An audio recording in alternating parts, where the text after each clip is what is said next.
This is a veteran story with Pete Mecca, and we have Vietnam veteran Tommy Clack with us. And we are just about ready to go and start the theme music. I'm flying solo. Well, I'm going to be Pete's wingman. Right, Pete? What's the job of the wingman? Never leave your wingman. Never leave your wingman. I'll be here. Unless, I get thrown off for some reason, I'll be your wingman tonight. All right. Very good. I'm going to start playing the music and then letting everybody in. Here we go.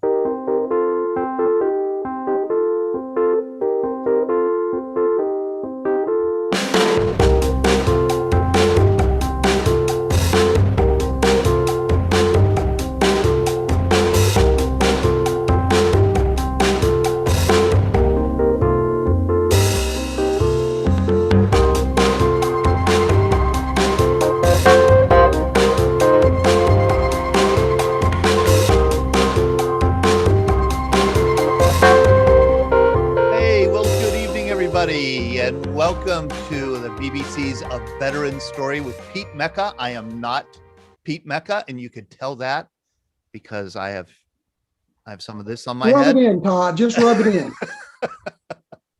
And but I am the director of the Veterans Breakfast Club, and this is one of the programs that we do occasionally here on Thursday nights at the Veterans Breakfast Club.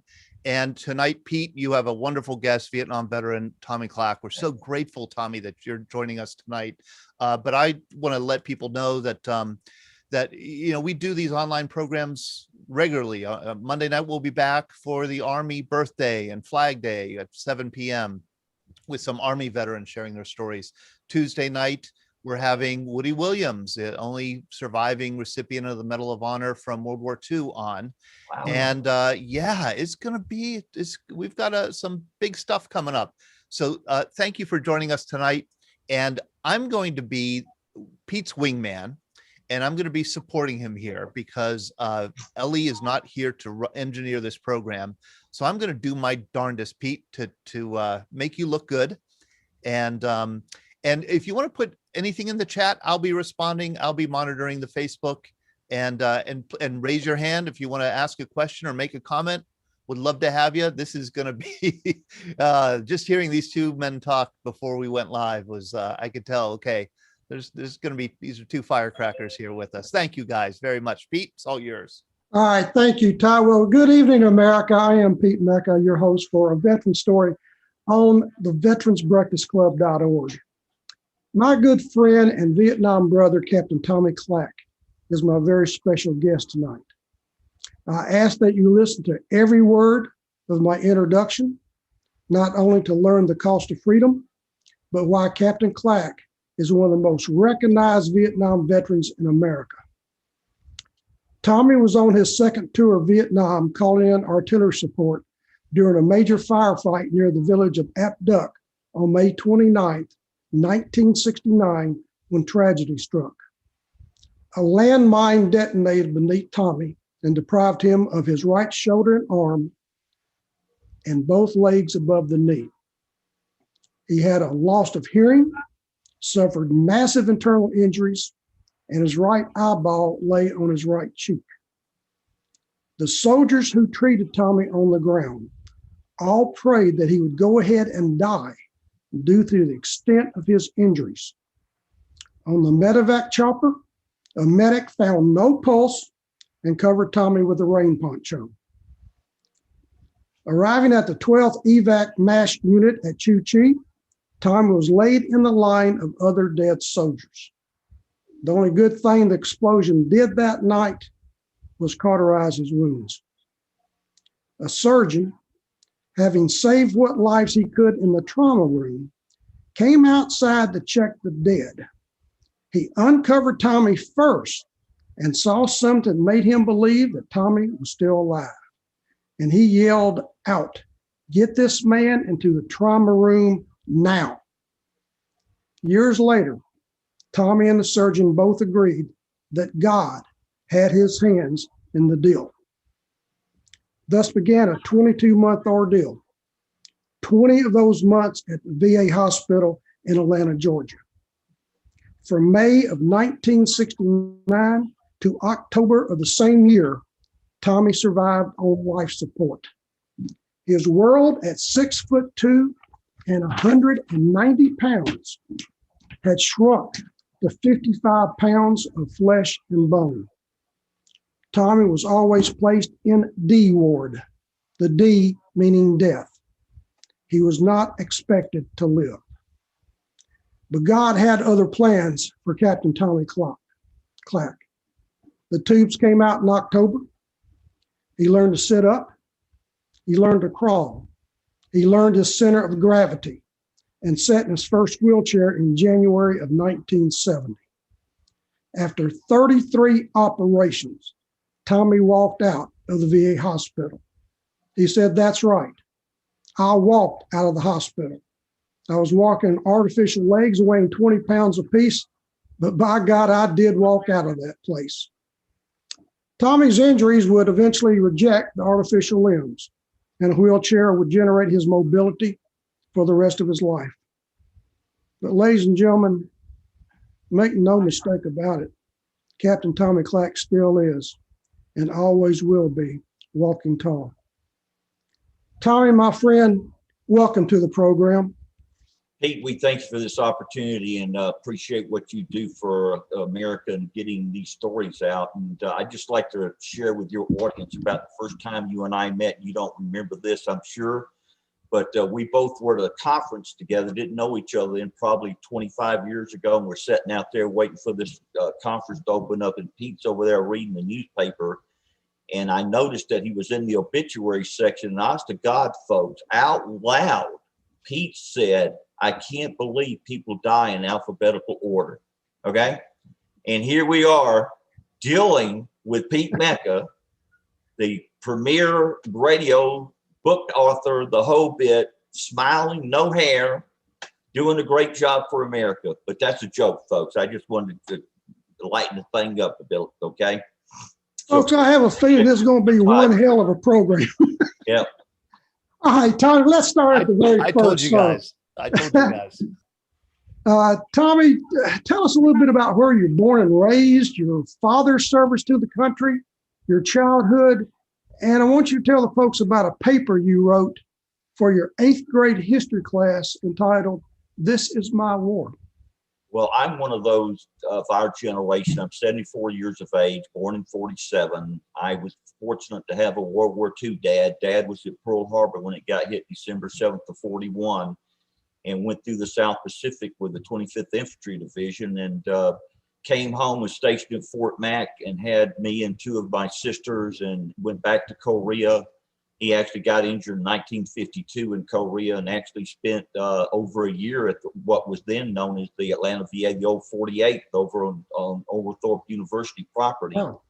So I was familiar with the VA at a very early age. And so growing up in that arena with veterans in the military, I knew one day I was going to go into the military. Dad was actually, believe it or not, 7th generation Army in my family. Oh.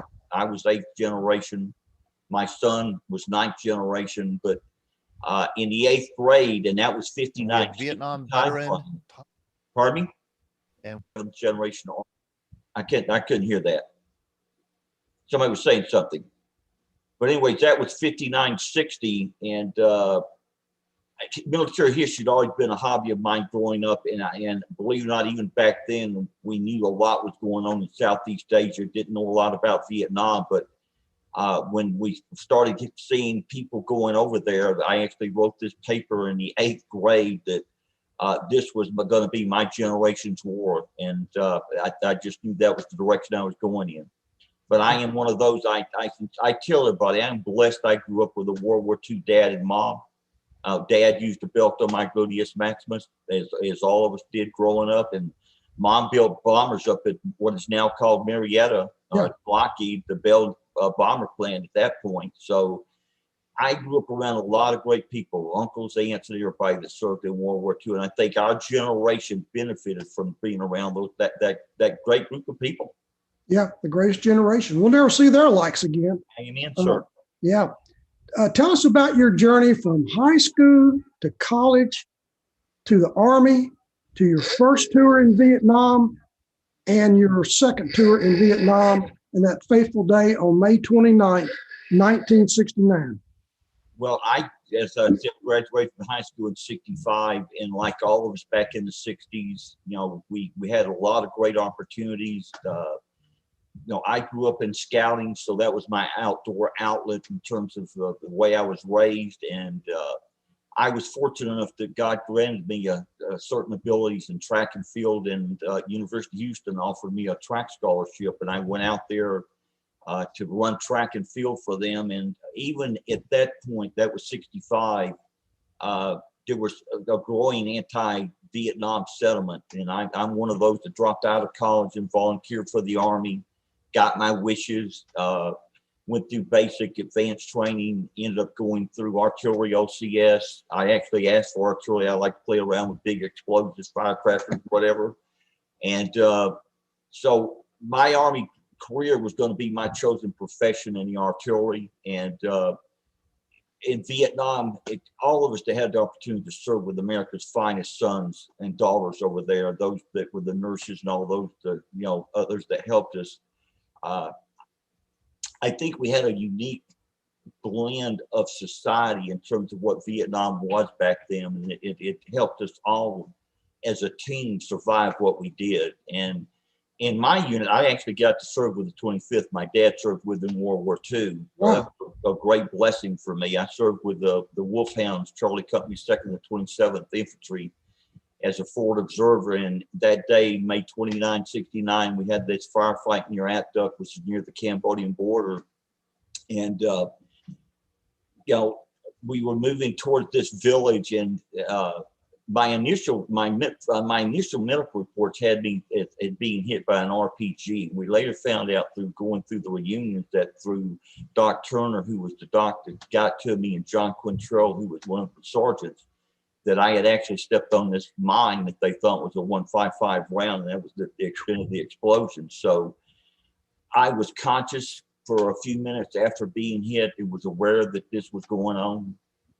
And as you shared, on the flight back, my records show that they pronounced me dead and laid me out at Cu Chi, and his name was Dr. Julian Meggs.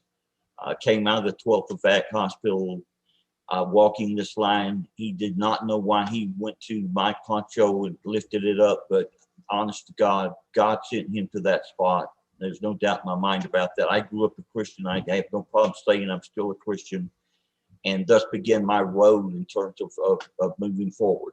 Okay. That was your second tour. Correct. What did you do during your first tour? My first tour, I had an opportunity to serve with 2 field forces, which was the area around Saigon. It actually had all the American, Australian, New Zealand units around the area of Saigon. So it's like when Tet hit in '68, 2 field forces assumed command of all that area in terms of all the units available. So I was actually liaison in the artillery in terms of all the artillery assets that were available around that area. So that was a very unique opportunity also to learn from serving at that level, period. Okay. Yeah. All right. Now, I would like you to share your 22 months of recovery following your injury on May 29th, 1969. Well, I was unconscious, my records show, for about 10 days. And when I came to, I didn't have to ask what was wrong. I knew what was wrong with me in terms of the missing limbs. I can honestly say, I think due to my faith in God and the way I was raised, I didn't have any ill feeling about what was going on with me.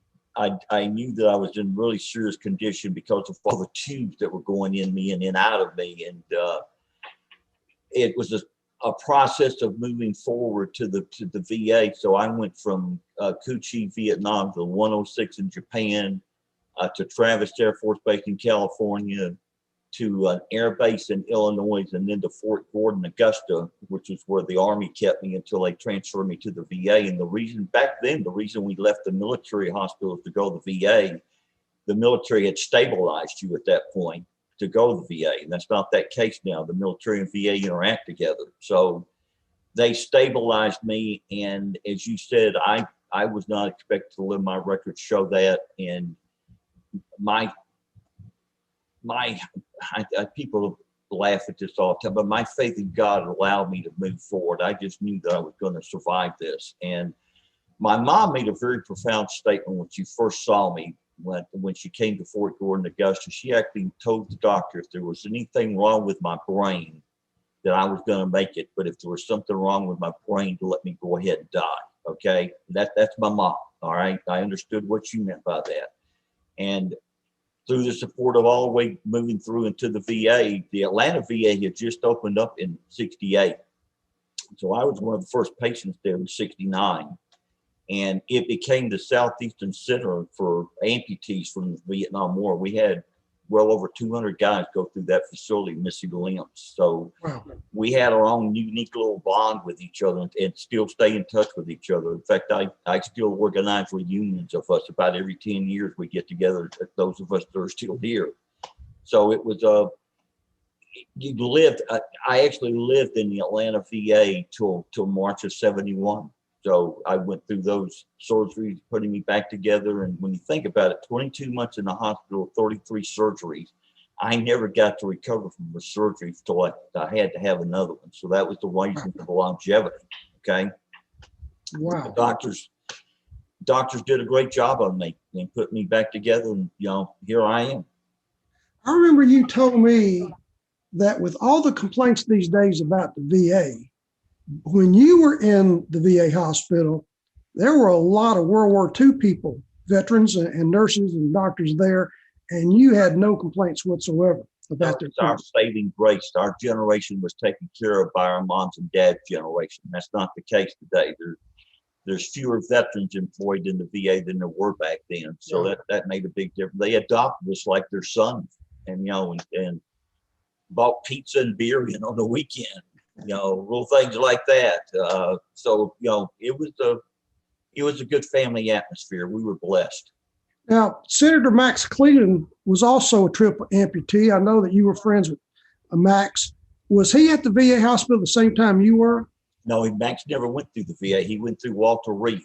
Oh, He actually was released from Walter Reed in terms of getting back into society. So okay. All right. had that experience with that arena. Okay. Yeah. Now, when you, was somebody speaking? That's okay. When you got out of the VA, you decided to go back to work and you held several jobs, plus you returned to college. Why? I was raised by mom and dad to take care of myself. My government in my country didn't know me anything. I had to find a way through life myself, and I chose to be involved in the veterans arena. And to me, that's very important. I think we all need to understand nobody owes us anything in life. We make our way through life. We don't get given anything. We all earn what we have. And I was fortunate enough that I was raised in that arena to do that. So I actually, job-wise, I had an opportunity to serve in Washington, D.C. in terms of Washington Veterans Affairs Committee as staff assistant to the head of the Atlanta VA for years. Then in my last 20 years with the Georgia Department of Veterans Service, always fighting for veterans and their families, in terms of fighting the VA. But during that time frame, I also decided I needed to get my college education. So I went back to Georgia State University in '72, graduated in '75.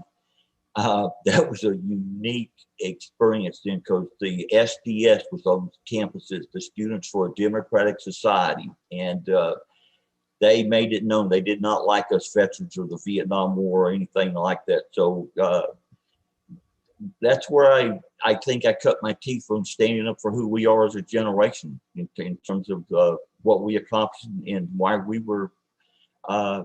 did a good job while we were there. Okay, I lost you. Okay. You're gone. Okay, you graduate with, you got me now? I can't hear you. Can you hear me now? All right, got you, Pete. Okay. You also graduated from college with honors. Yes. God gave me a good mind, I trust, okay? Outstanding. Mom was right. There was nothing wrong with my brain, okay? He also gave you a nice crop of hair, damn it. Yes. I'm blessed. You, besides working, you traveled all over this country as a speaker since 1970. Why? I guess you could say that was probably my first job, really. The Department of Defense asked, I had this, I don't know, God has blessed me with this ability like you to communicate, okay? And I hope I do a fairly decent job. So my first job really was with the Department of Defense, where I went around to different venues talking about supporting the Vietnam generation, not the war, but supporting our veterans. Who was, as you well know, Jane Fonda and that whole crowd of anti-Vietnam, they were giving aid and comfort to the enemy. So part of what myself and others like me did was try to show support for the men and women fighting in that war. And I had no problems doing that, okay?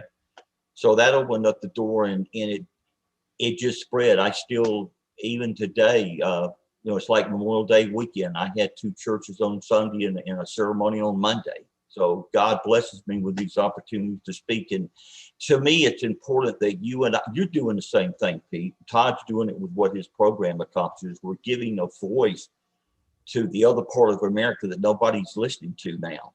There is something good about being a veteran. It is an honorable way to go in terms of serving the military. We do have this innate ability to share with society how great we are as a country and all the good things that we do, because we accomplish a lot. So part of my mission, I think, is God's using me to share with people how faith in God allows you to live this life that I've lived.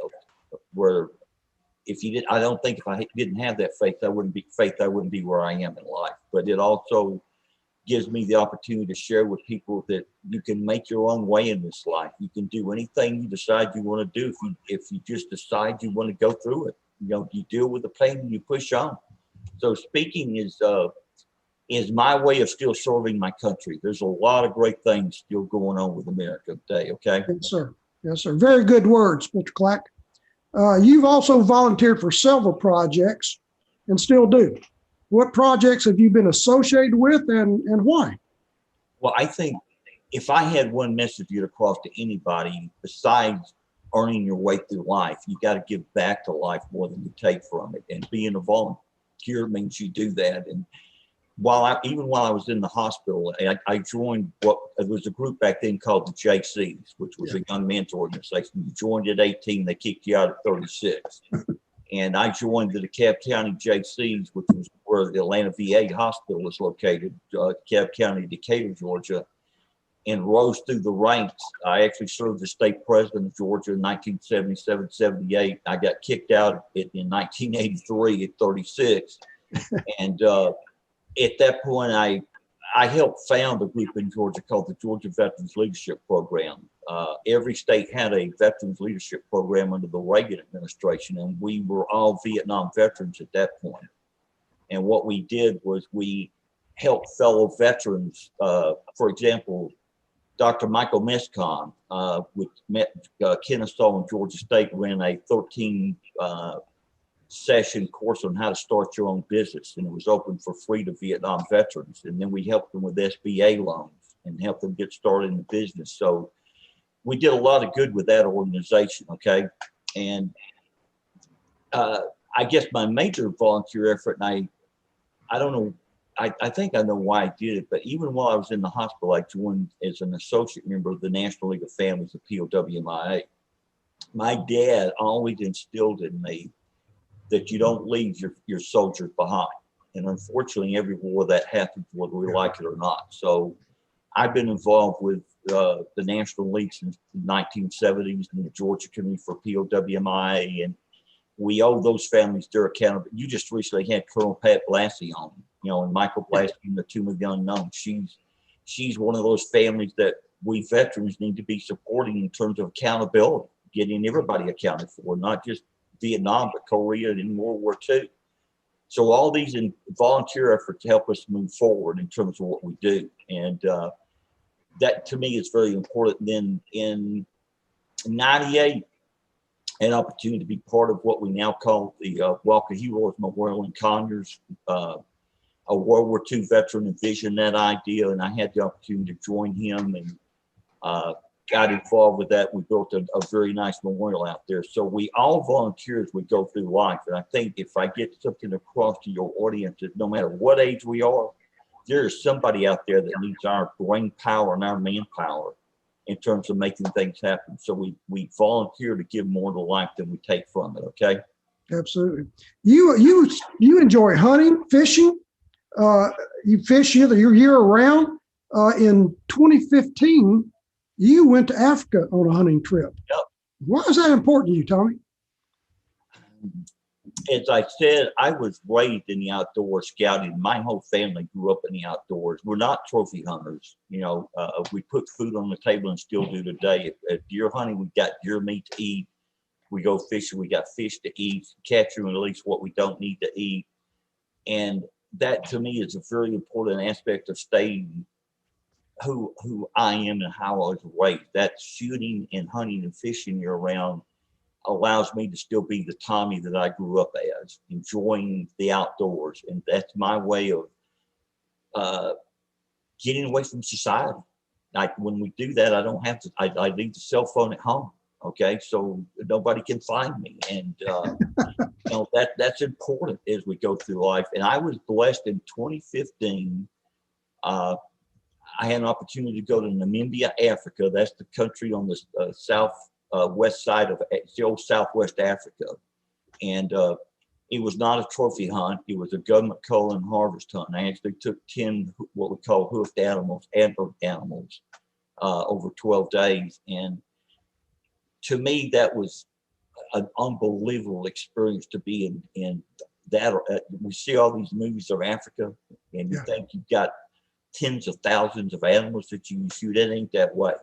I was lucky if I got one shot a day at the animal we were going at, because they're that leery of the wind blowing, smells, the whole bit. So you don't go over there to shoot. You do go over there to hunt. Okay.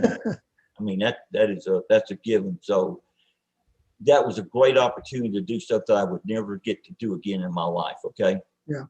You taught yourself how to swim again too, didn't you? Say again? You taught yourself how to swim again. Well, swimming is a great exercise, and I have no paralysis. That's probably the greatest gift God gave me in terms of being a triplet. I have no paralysis. So I can get down on the floor out of my chair and climb up in my chair, but swimming allows me to get vertical, and I can run in place, which gets my cardiopulmonary system up and keeps me with a strong heart. Okay, so there's a rhyme and a reason to that. And yes, it looks odd, and I don't swim like you overhand, you know, but I get in the water and I run in place, and I can go from one end of the pool to the other doing that. So it is a very important exercise as we move through life. It's the only exercise I can really do to keep all of my muscles structured. Okay. You had some experiences at some public schools that I think you should let the people know about. Well, back in the 70s and 80s and even 90s, if I went to a pool where I'd never been before, and here I am in trunks with all my limb protruding and nothing there but stumps, I got asked more than once to leave the pool because the parents were upset about how it affected the kids. And that's sad, because if we were adults, the kids always had great questions. And as adults, we need to answer their questions. So to me, it was an opportunity for them to see that I'm not something to be afraid of, that it's something that I'm a human being and I interact with. But there's still, even in society today, there's still a lot of closed minds out there. But I tell you right now, as I tell everybody, you never bring yourself down to the level of those trying to put you down. If they can't come up to your level, it's just time to move on. Okay. I agree. It's so interesting that the youngsters, the children, didn't have any problems with you whatsoever. Negative. That's right. It was the adults. Adults. Okay. Even today, still that way. Wow. All right. Now, after 47 years of gainful employment with the military, the Veterans Administration, the Georgia Department of Veterans Service, you supposedly retired in February of 2012. What was the gratifying aspects of the arenas you worked in? I was blessed by God to get involved in that arena, and He gave me this ability to understand Title 38. Title 38 is veterans benefits, and the VA is in the business of finding a way to say no and minimize what they do. as a veteran service officer, our job was to find a way to make the VA say yes and maximize what the veteran earned. So it was very gratifying to beat the VA with their own rule. Now, the VA is in the business of finding a way to say, no, all we got to do is look at the Blue Water Navy. Yeah. They fought that for a decade in terms of those guys that were exposed to Agent Orange because they didn't want any more veterans that they had to provide for. They don't want to admit that, but that's why they battled it. Okay, so that was, to me, helping veterans and their families is very important to ensure that they get what they get, because a lot of veterans don't know how to ask the right question. And a lot of veterans, the VA wants you to die and go away. That's why cases go on as long as they do. I know nobody likes to hear that. The VA does a good job, okay, but they're a bureaucracy. They're always backlogged. There's a lot of things that if you don't stand up and fight for it, it doesn't happen. So to me, standing up and fighting is still important. I still do that today. I still probably get 10, 15 inquiries a week from veterans across the country. How do you do this? How do you do that? And to me, I answer that. I think that's very important that we help each other. Yeah. Now, we've talked about your working career and dedication as veterans advocate. I've known you for a long time, Captain Clack. There were some funny incidents involving you being in a wheelchair with 3 missing limbs. First of all, tell me about the Jaycees haunted house. Well, as I said earlier, I chose the Jaycees as my major civic outlet. And if you knew anything about the Jaycees in the 70s and 80s, they ran Halloween around America. They always conducted the haunted houses. And you may remember the Texas Chainsaw Massacre movie, where this guy cut people up. Well, I was the last room in the house before you left the haunted house, and I would be laid out so that when you came in, you're coming in from my left, so I'm laid out this way, and I would wear my artificial legs and my arm, and this guy would have a toy electric saw that he would turn on and would cut my limbs off. We had this little device that would squirt red dye out. Okay,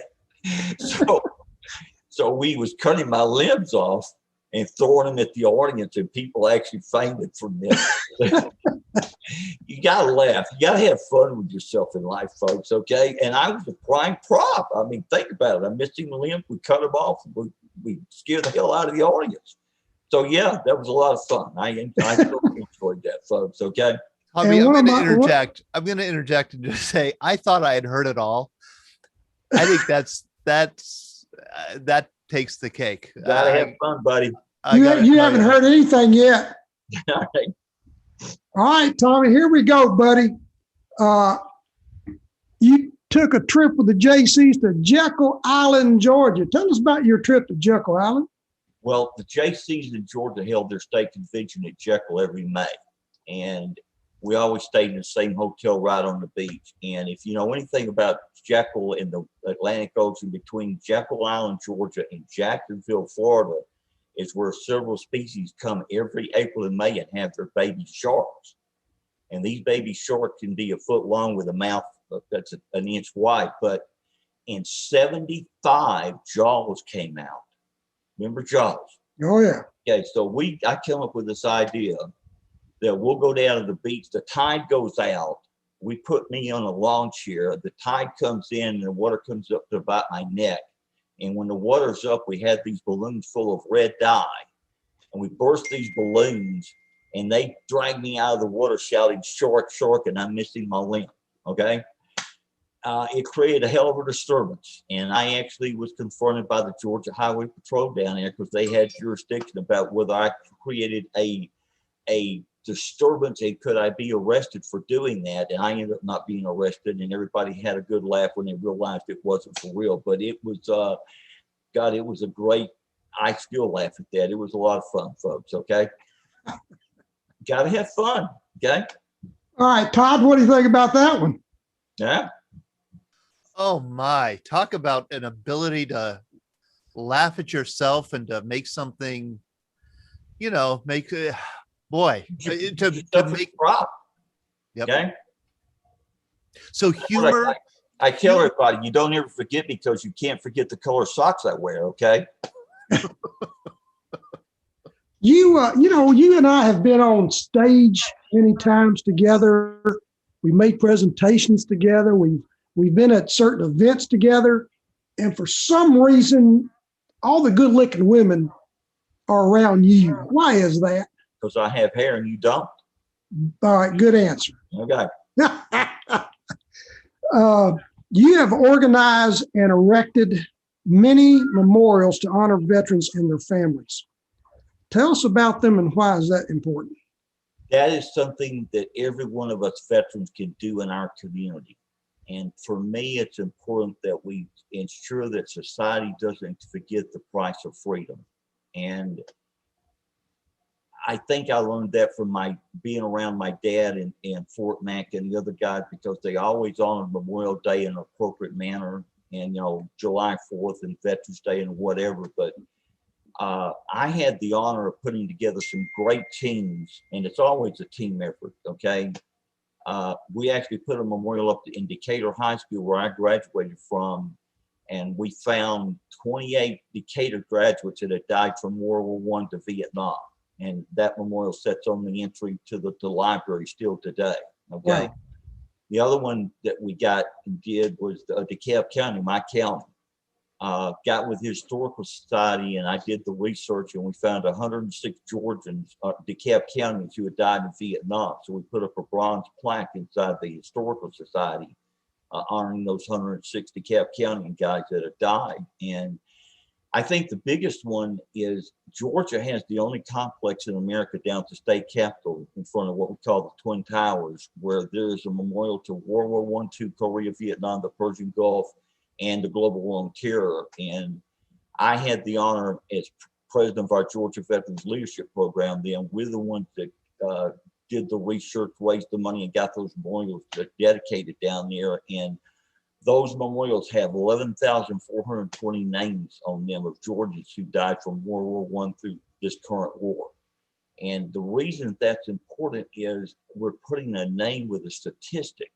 They're not just a data, there's a name, and we don't want to forget those names. I tell all of you that are listening and watching this, you can do the same thing in your community. It just takes a little desire to put a team together, do the research, and get it done. But let's do that everywhere across America. And I've been blessed to help out a lot of communities around Georgia and the Southeast do that, because I think it's very important that we do that.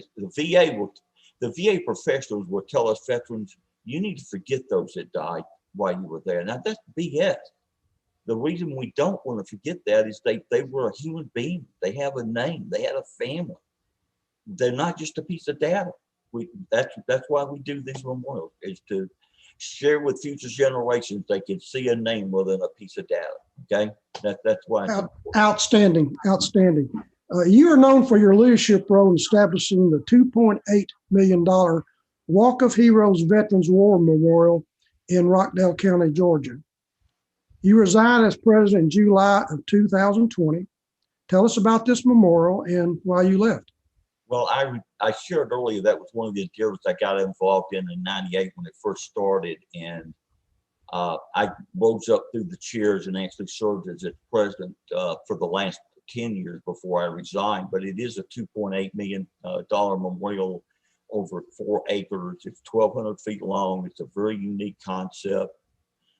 There's actually pavers there, and it honors every section from World War I to date. And the reason I ended up resigning, we have this cancel culture going on in America right now, and being a military history buff and recognizing the fact that everything happens in life, we learn from our mistakes, if that's what we want to call them. But I made a commitment to myself that when this started, that if Rockdale County, where that memorial is located, they own the property where the memorial is. If Rockdale County took down the Confederate statue off the courthouse square, right or wrong, I was going to resign, because I could not agree with erasing history. And they did that, and I did it, and I haven't looked back, and I don't regret it. Okay, just part of society. Very good, sir. Very good. For 40 plus years, Tommy, you've updated 2 data sheets used nationwide for our website, Veterans Breakfast Club and our veteransbreakfastclub.org has it too. And they posted those. Todd, do you want to show those? Can you show those right now? I certainly can. Can you give me a minute? Sure. So keep Tommy, on talking. Keep go on ahead. talking while I get Tommy, it. why do you keep this up? Why do you keep this these 2 data sheets going? The National POWMI data, it goes all the way back to the Revolutionary War and comes forward. It's again, we don't forget those who've paid the price that we didn't pay. And that data sheet, 1 page, shows you all the missing in action, the POWs they accounted for, all the way from Revolutionary War to date. And I update that every September. The 3rd Friday in September every year is National POWMI Recognition Day. So that's the reason I update that sheet every September, and I've done that since the 70s. And the other sheet is America's Wars. I've been doing that sheet since the 1980s. It's a 1-sheet representation of the total cost of we veterans in terms from the Revolutionary War to date. How many were killed, how many were wounded, how many died in accidents, who's missing, whatever. So I update that sheet every May 15th for Memorial Day and every November 1 for Veterans Day. And there's the one from this current I just did back this past Memorial Day, America's Wars. And that's just a 1-sheet representation of everything from the American Revolutionary War to date.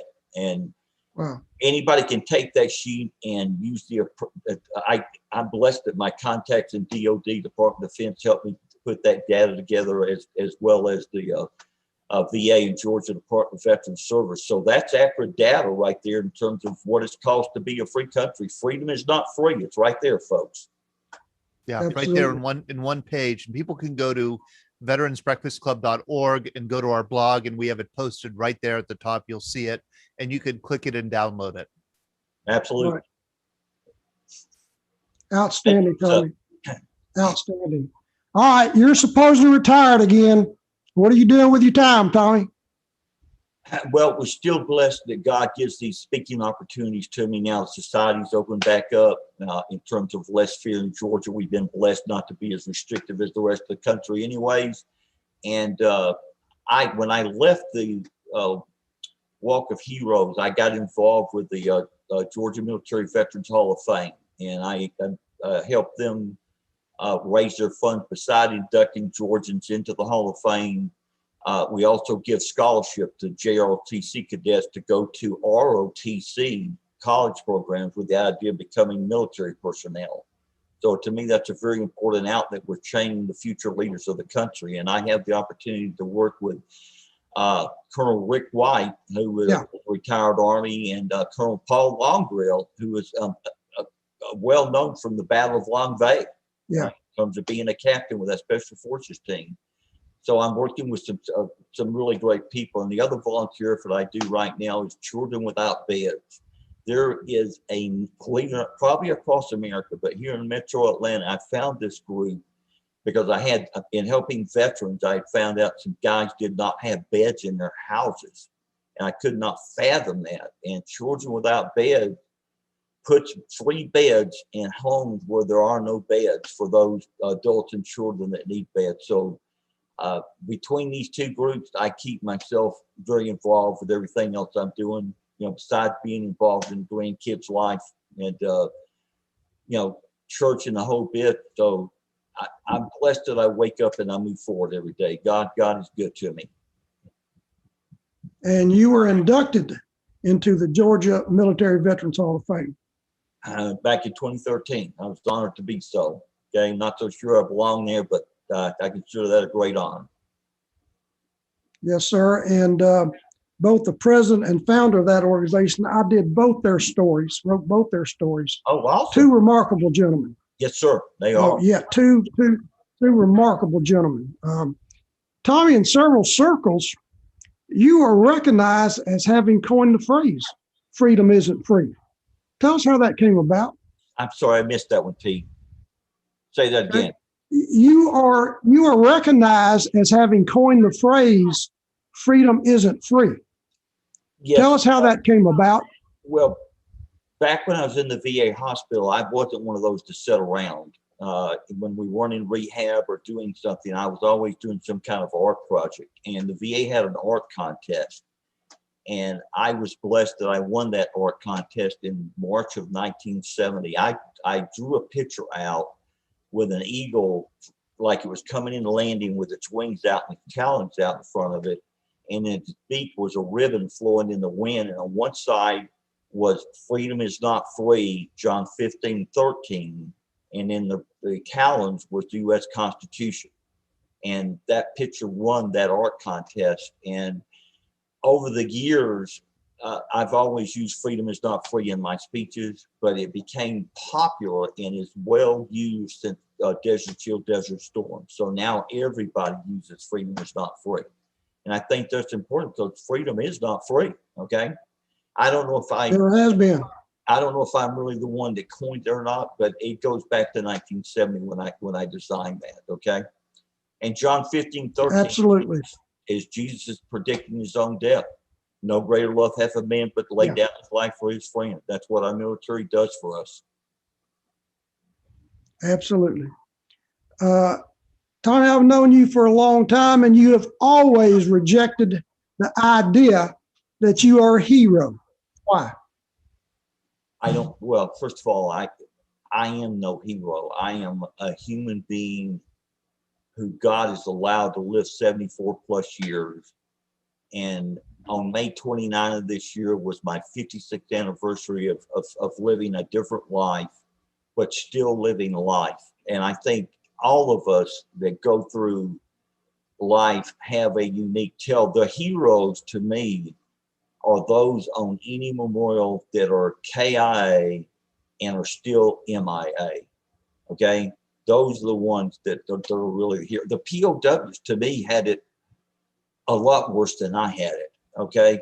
I mean, I can't imagine the amount of torture they went through to just survive. And I survived among my friends. And here's the other thing about that, Pete. I am blessed that I assimilated back in society among my peers that were missing limbs in the VA.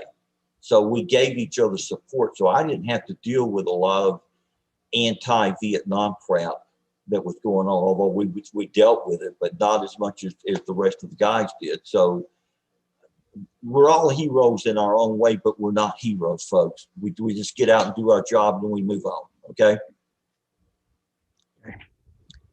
I've discussed the idea with you several times about doing a book about your life, but to date, we haven't done it.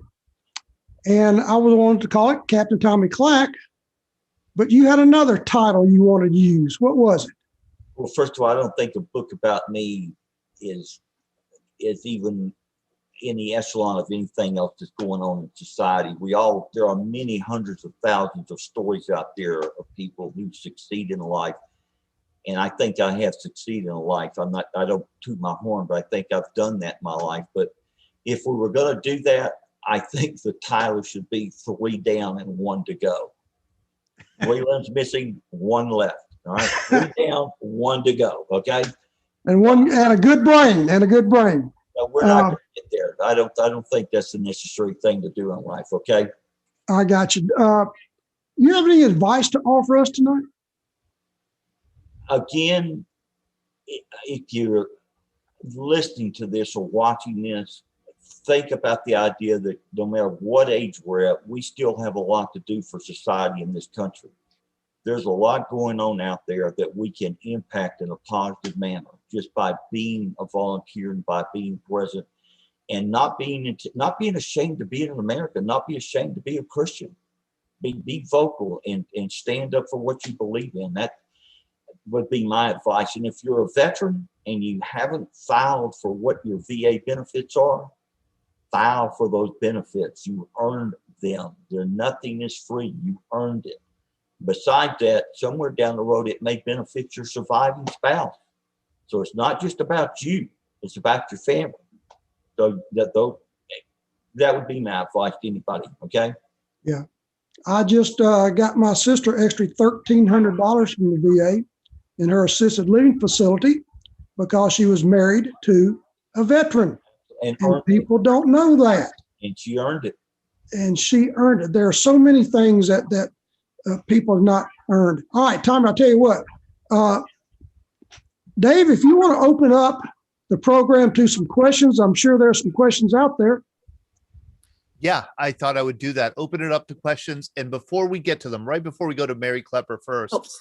I do want to have Mary, don't worry, I will go to you. I want to go to Ken Kazak just because you mentioned writing a book. Ken is a literary coach or a writing coach, and he's giving a workshop. Hey, Ken, are you still with us? Oh, maybe you're off. Darn it. Let Still me here, see Todd. here. Oh, you here? There you are. Yes. Okay, I had it on speaker view. I couldn't see you. Ken is giving a workshop. Ken's an excellent writer, and I know that because I've read much of what he's written. And he and I are always preaching that veterans need to tell their stories like Tommy has done, but write them down so that they can be passed on and remembered to future generations. So I do hope you get to that book, Pete, on Tommy. But can you it's an intimidating thing for anybody to kind of sit down and start writing the story. You have a seminar coming up on Sunday at 11 a.m. Is that correct? That's correct. And it's just 45 minutes, and it just provides my background, how I got a creative soul, and the importance of training your brain to think like a writer, and then all the cathartic and ancillary benefits that come from it. I've benefited 1,000 times from writing, and just, for my own peace of mind and my own soul, etc. And we're trying to convey that to veterans and non-veterans alike, that they can do the same. And if you have a great title like Tommy does, you have to write the book. You hear that, Tommy? But so is this on VBC Sunday at 11:45? It's Tommy. It's not. It's my class. It's not really VBC. Yeah. Could you put the link here in the chat and we can? You know what? I'll do that. Do that. Put it in the chat. We'll transfer it over to Facebook. Send an email here. I'll send you all the information. Okay, that'll do it. You can send it to Todd or send it to me and I'll get it, Tommy. Just went out. Okay. Very good. Thank you. Thank you for that, Ken. Hey, Mary, you had a question for Tommy. It was two things, actually. One, I used to be president of the Jaycees in Greenwich, Connecticut. Ah. So you reminded me about the Halloween thing, because we did a Halloween thing, and this was in the early 2000s. But it took me back. I had just been in a motorcycle accident, and my arm was in a sling, and one of the kids got really scared right at the end, and he pulled on my elbow. And I went right down in like the most incredible pain. It was so crazy. Thank you for that little flashback. But Captain Clack, one thing was, I might have missed it, but how old were you when you were injured in Vietnam? And then Todd put me on hold, and now I forgot my other question.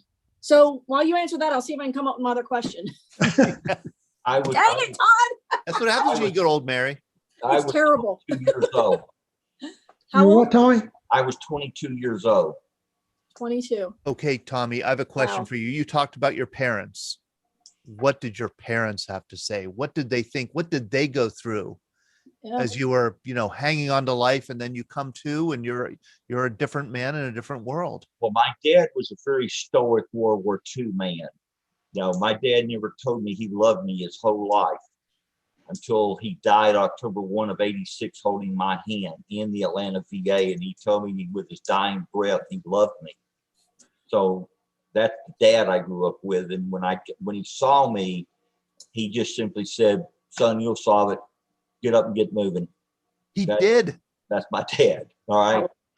And as I said, mom simply said to the doctor, if there's something wrong with his brain, let him die. If there's nothing wrong, he'll solve it. Okay. So They really said that.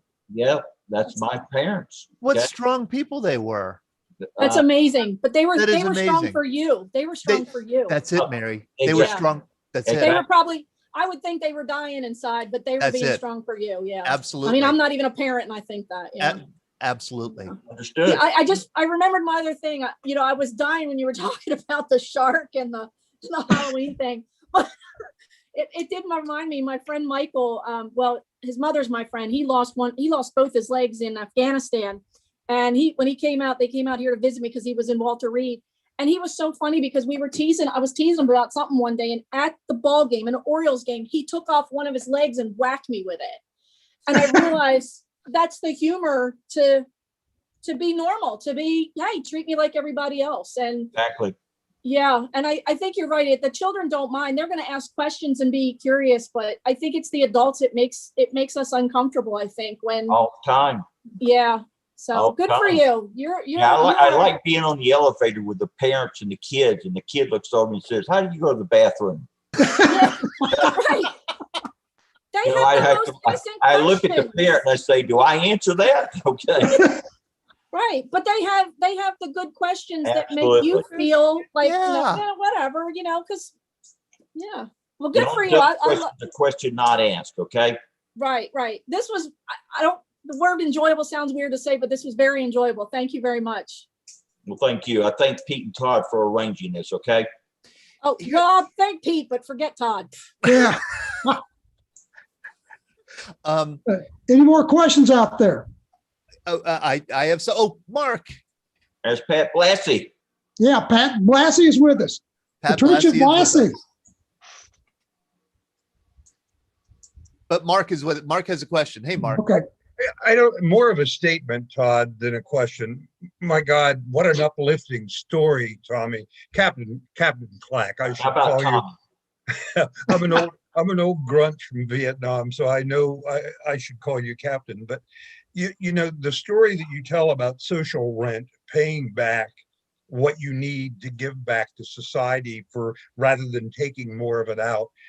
That is absolutely inspirational to anybody sitting here listening to this. And thank you for putting that in words much more eloquently than I can.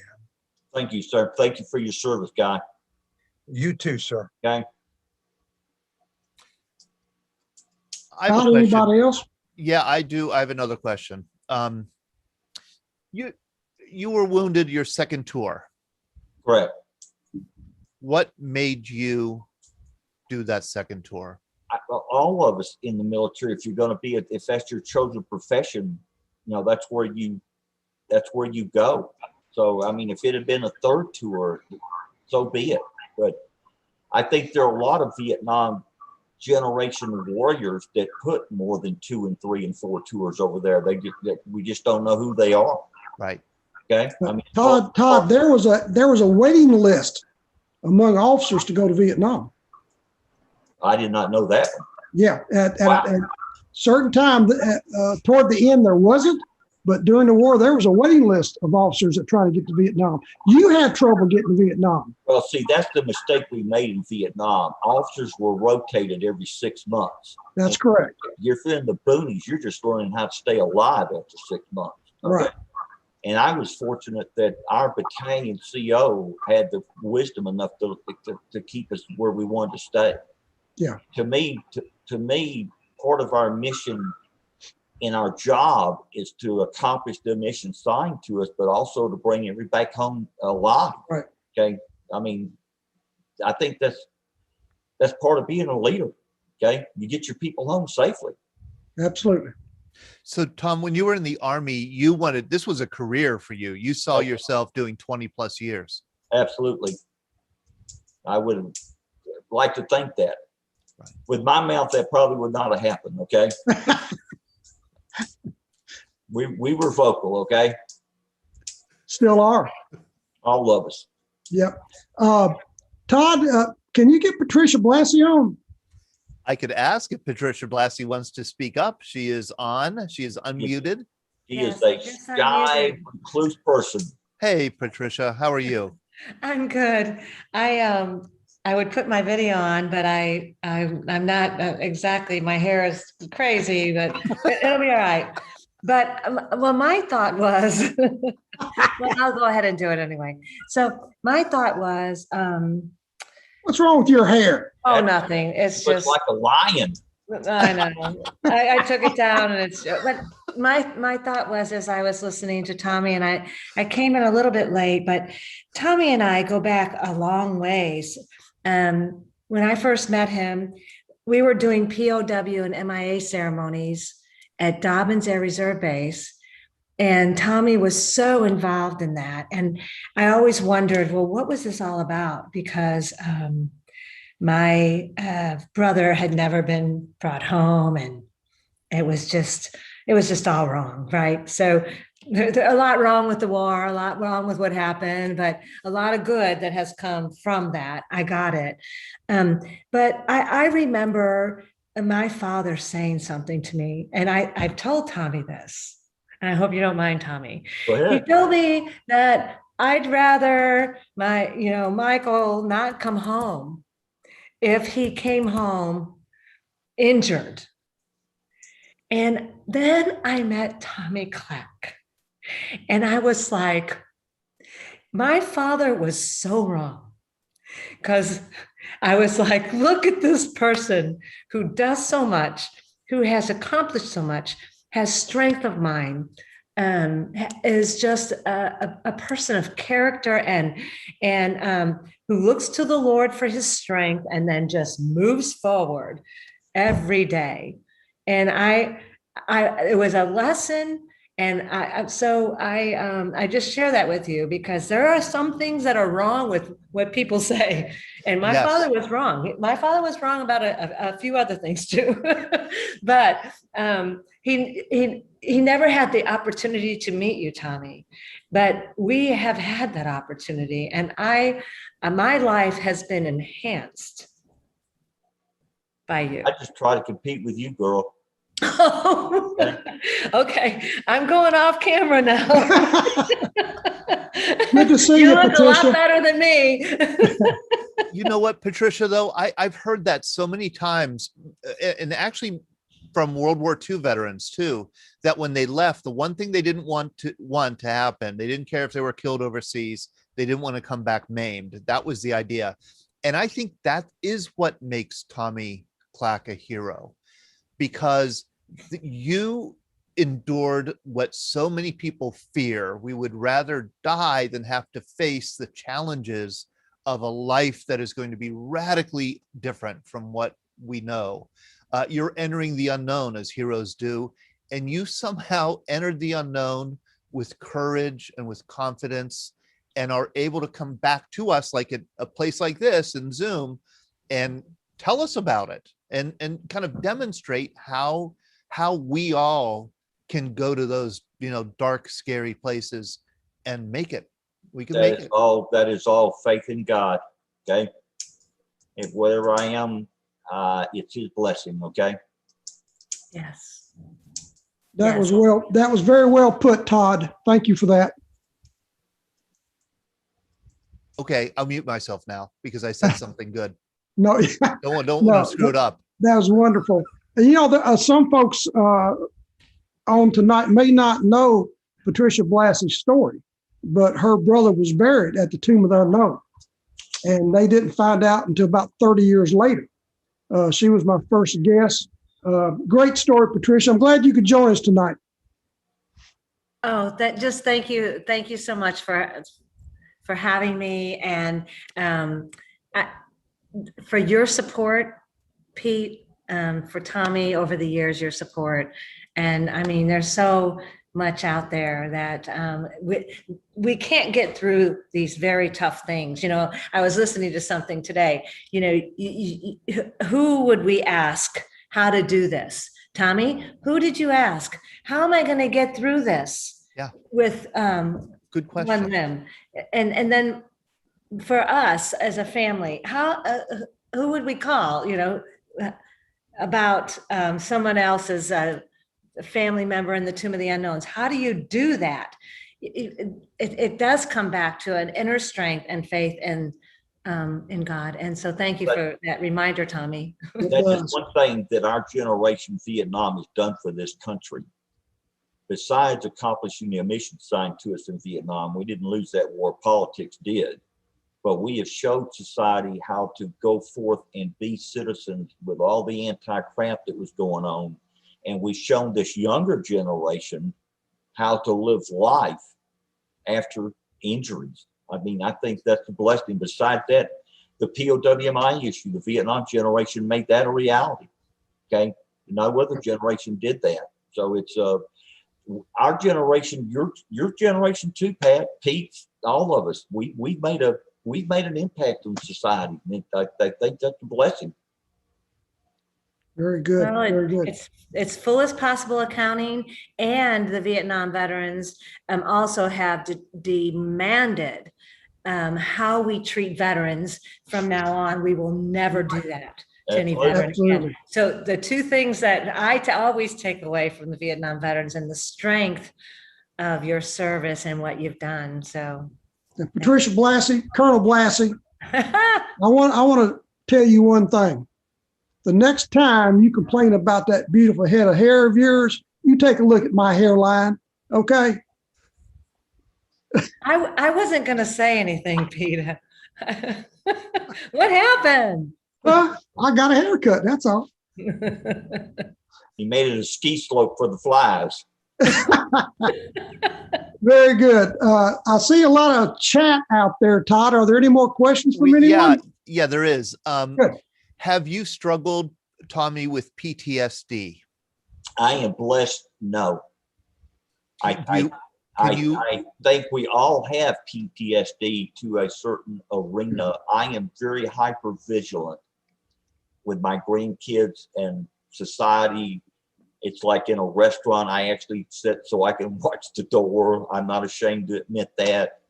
But as far as having nightmares, I don't, and I have those, and I am blessed that God let me be a soldier and turn it off. Okay. And I think I'm blessed in that arena. Okay. Wow. There's another question. Have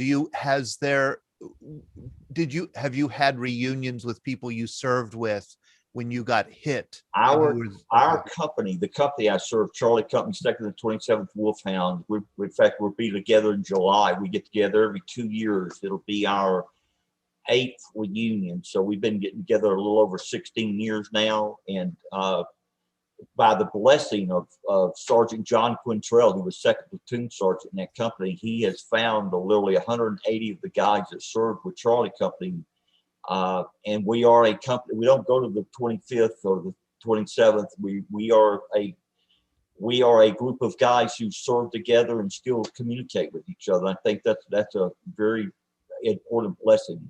You know, that's the other thing we do for each other. We help each other through life at our age. Okay. Yeah. And you said at one of those reunions, you learned about how you got wounded. You had originally thought it was an RPG, but instead it was probably a mine. Correct. The Doc Turner and Sergeant Quintrell both, even though there was stuff coming in, they think that it was a mine as we were running forward. So that clarified that issue. Okay. But here's the other thing about the injury. The reunion has opened up all these little doors of things I had forgotten. And to me, that's again, the memory of things and people we saw and who we did. And it turns out my best friend in Nam, who I didn't remember, was a guy named William Donald Ide, who died on May 25. I did not remember that. But the reunion has opened that door up, and I now remember my association with him. He was the 1st lieutenant. We always shared foxholes together, okay? And so that's the other thing, guys, I share with the reunions are a very important aspect of association by those that we survive life and death with, okay? And life is very important, so we live it. And reunions make a big difference. I think everybody should try to find some way to do that with whoever they serve with. Just take somebody putting everybody together. Right. Were there role models for you? Kind of what Patricia was saying, how, there's no book about, okay, here's how you live without a right arm and 2 legs, or here's how you live with your brother being, missing. But were there role models out you, maybe older World War II veterans you knew in the VA hospital, who kind of you looked up to? I think in my case, my upbringing, pain is no game. You push through it, you solve it, and you move on. And unfortunately, I am what's considered the worst case scenario for a tripler. Most of the other triplers have a shoulder and the arm is off right above the elbow or right below the elbow. So I'm the only one that had to deal with the loss of everything over here. But I don't know how to say this. I think challenges are great in life. It's like I was told I'd never walk again. And I had to prove the doctors wrong in terms of walking out of there. To me, that's part of life. And it's like driving. I drive myself. I was told I'd never drive again. But if by getting people to listen to me and how I think we could solve this, and I share with you, Max Cleland actually came and visited me, and I saw his car, and I said, you know what? I think we can find a way for me to do this. And we did. So there's always somebody out there that helps us move forward, okay? The thing is, we've got to be receptive to ideas because we can't think of it by ourselves. You know, I had an OT that showed me how to do things with one hand that I would not have thought of because it's not in a book. Occupational therapist, PT, whatever. So yes, it's a team effort. Do we have any other questions out there?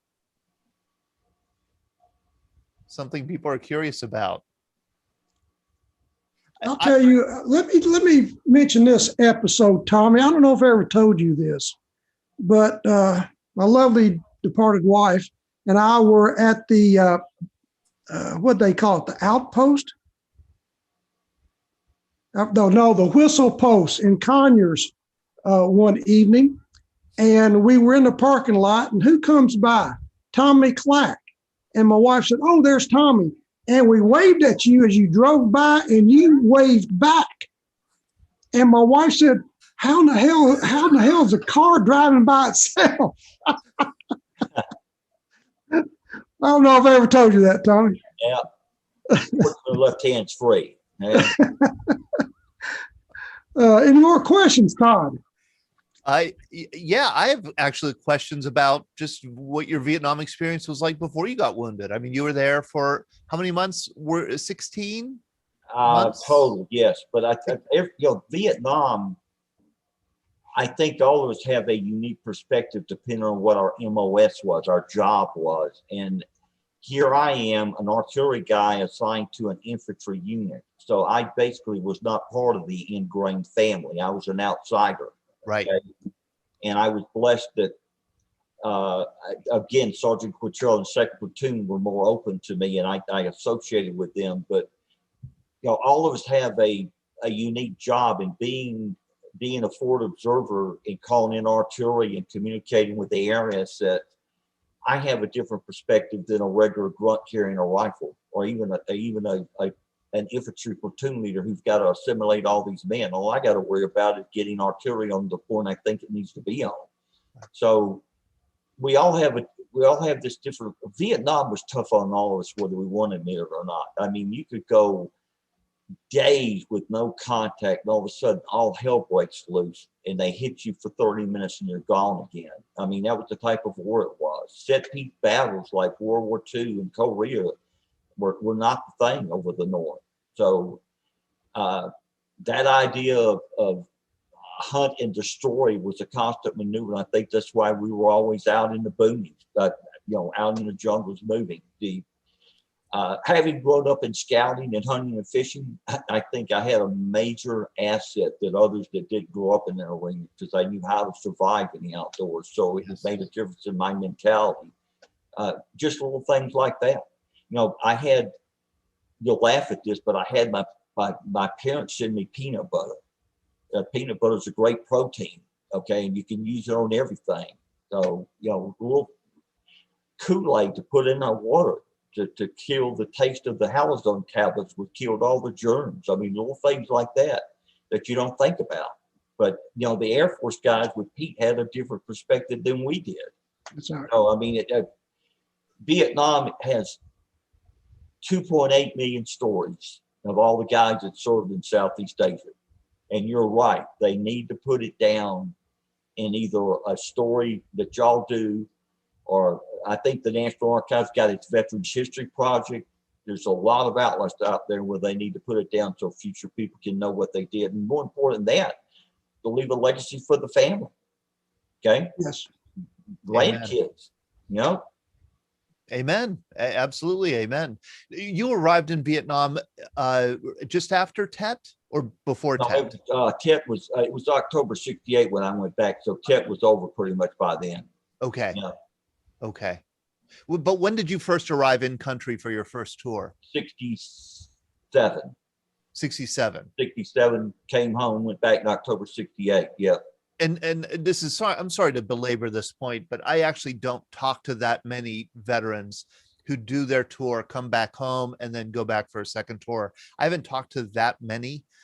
I would imagine, was that a scary proposition? I mean, you said you were a professional. That was your job. I think, as I said, I think you go where you can best be of service. I mean, Okay. seriously. Your son, you have a son who's an Army Ranger. Correct. How many tours has he gone on?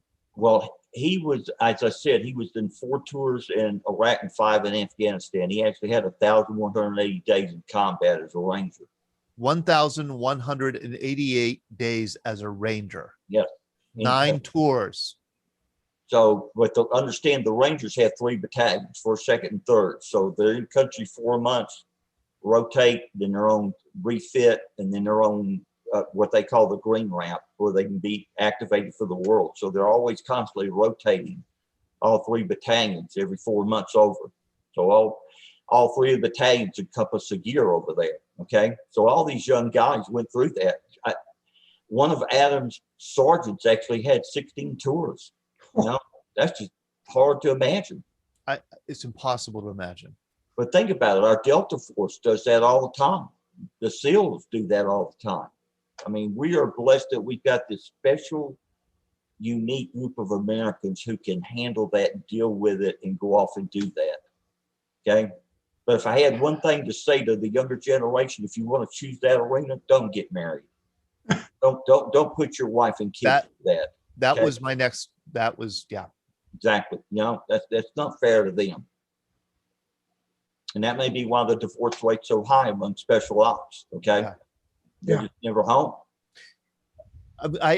Tommy, I'm the king of asking really, really stupid questions. So here goes. Here goes. Okay? Oh, you haven't heard me ask them yet.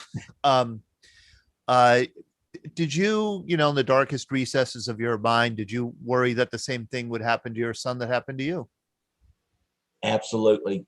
I admitted that to him after his first tour. And one of the things that I noticed that made a difference in how I felt was he served all those tours with the same guys.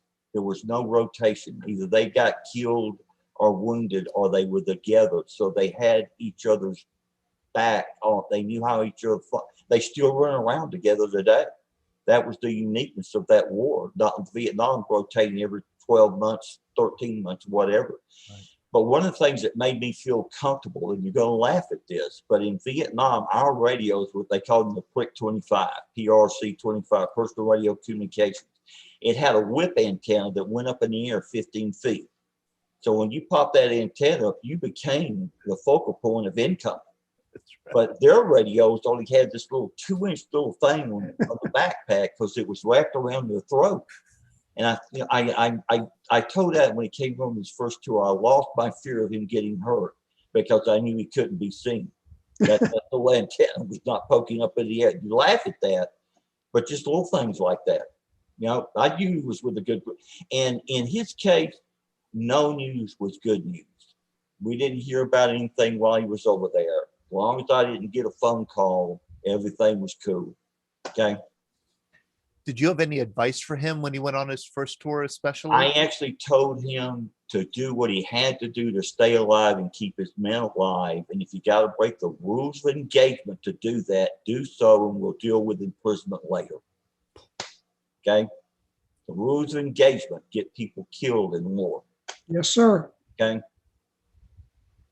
I hope you understand what I said, why I said that. Okay. I understand. Yeah. I'd like to hear, did you think that applied in Vietnam? Did you see that happening in Vietnam? I think so in every war. and military history is the hobby. Rules, and we didn't call it rules of engagement in World War I and II, okay, or Korea, but you had these parameters as an honorable military force. There's certain things that you do, like when the enemy combatant is on the ground in front of you, he's the enemy. But as soon as you step past him, he's the POW. Something better not happening to him by your back. So, rule things like that. Where could you call artillery? Where could bombs be dropped? Who could fire what air? Where was the free fire zone? Rules of engagement, constant. Okay. Wonderful. Thank you. I do want to open it up again if people have questions, or Pete, if you have follow-ups. This is so fascinating. I mean, just to hear the story, your story of Vietnam. Did you spend much time at Cu Chi, at the base camp at Cu Chi? I spent very little time there. Okay. Okay. Preferred to be out in the field. Okay. Now, the sad part about it is I was as I made captain, I was set up to go to Tay Ninh, Vietnam, which was where an artillery battery, I would have become a battery commander was my next step. I already had assignment to go there, and I was not looking forward to leaving the field. I'll be honest with you. I love being with the guys I was with. Okay. But that's part of the military. That's just part of rotation. Okay. Right. Right. Hey, Todd, I just saw something about sharing it to me, sharing an email. I hadn't seen that. Anything addressed to me, will you please write it down and send it to me? Say that again, sir. No, I was talking to Todd. Okay. Yes, I will. Absolutely. Yeah, okay. Yeah. Absolutely. Yes. Patricia, you were saying something? No, I'm sorry to have interrupted you, Pete. Sorry about that. But I was remembering, let's see here. I'll come back on. I was remembering when I told a Vietnam veteran that when I was 17 years old, I was going to join the Air Force. And he was like, you don't have to do that. And I said, I know, but they told me travel, training, and education.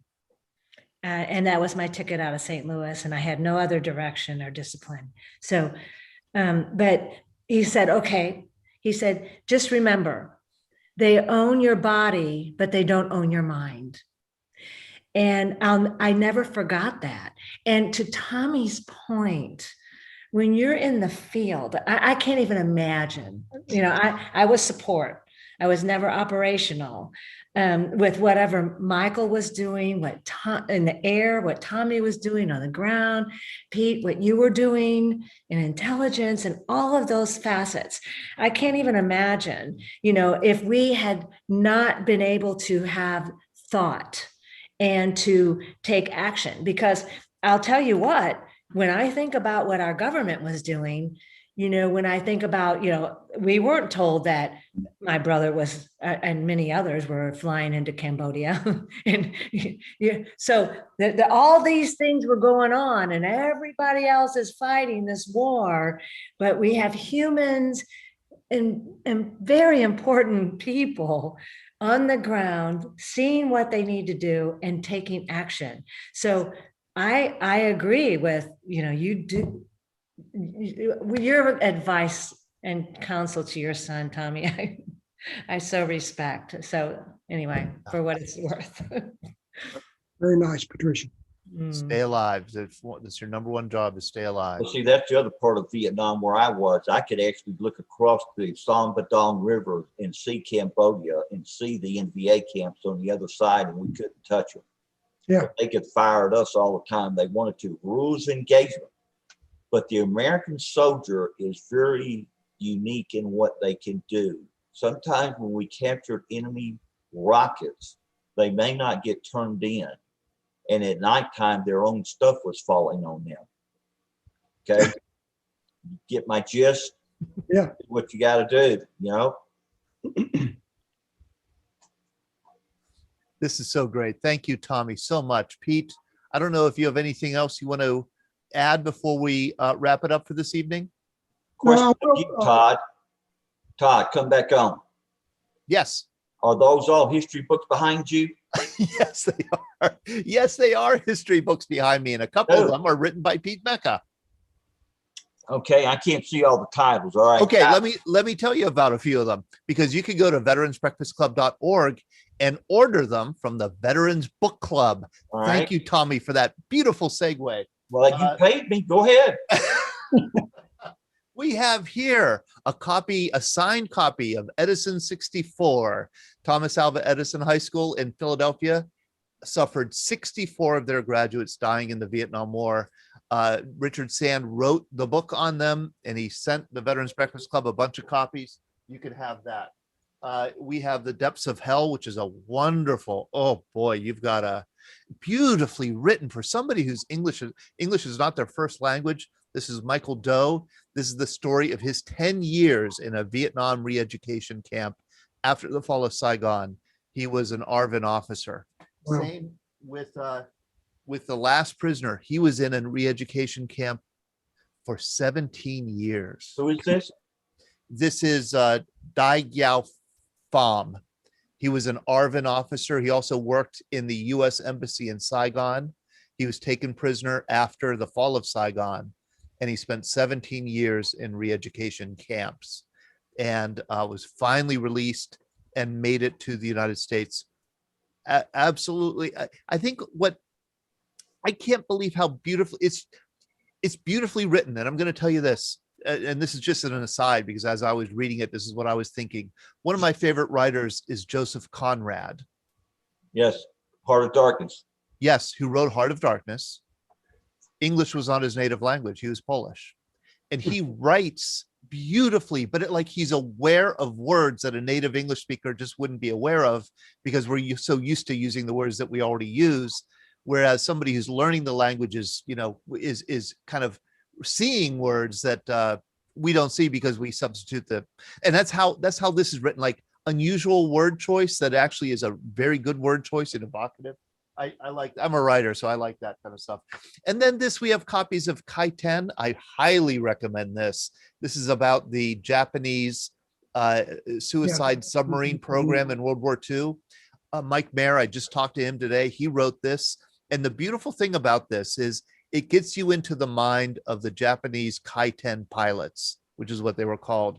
Those who volunteered, and they volunteered to go into these suicide submarines and attack enemy ships. And the survivors, the ones who did survive, were shamed. They felt shame that they weren't able to fulfill their mission. Yeah. Yes. And then we have two wonderful books by our very own Pete Mecca that you could get at veteransarticle.com. And I will put the link in the chat here.